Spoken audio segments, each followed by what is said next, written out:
Do'stingdan mo'jizalar so'ragandik. Bittasini ham ko'rsatmadi. Axir Allohning payg'ambari ekanini da'vo qiladi-ku. Sizni hayron qoldiradigan mo'jizalarni so'rayapsiz. Agar o'sha mo'jizalarni hammasini ko'rsatsa, iymon keltirasizlarmi? Muhammadga haq dinni yuborgan zot haqqa iymon keltirmaysizlar. Mo'jiza ko'rsatsa, ko'zlarimizni sehrlab qo'ydi deysizlar. Qadimda payg'ambarlar ana shunday mo'jizalar ko'rsatgan edi.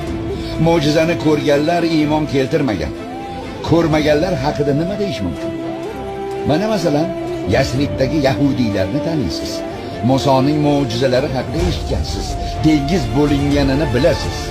Bunga guvoh bo'lgan Fir'avn bilan uning qavmi iymon keltirganmi? Sizlarchi? Musoning mo'jizalari haqida eshitgach, yahudiylarning dinini qabul qildingizmi? Yoki biz ko'rmadik-ku dedingizmi? Bu o'tganlardan qolgan afsonalar dedingizmi? Alloh haqi. Rasululloh rostgo'yligini bilasiz. Lekin sizni kibr to'siyapti. Quloq solinglar. Agar Alloh payg'ambarning qavmini halok qilishni istasa, ular so'ragan mo'jizalarni ko'rsatadi. Mo'jizani ko'rgach iymon keltirishmasa, ularni halok qiladi.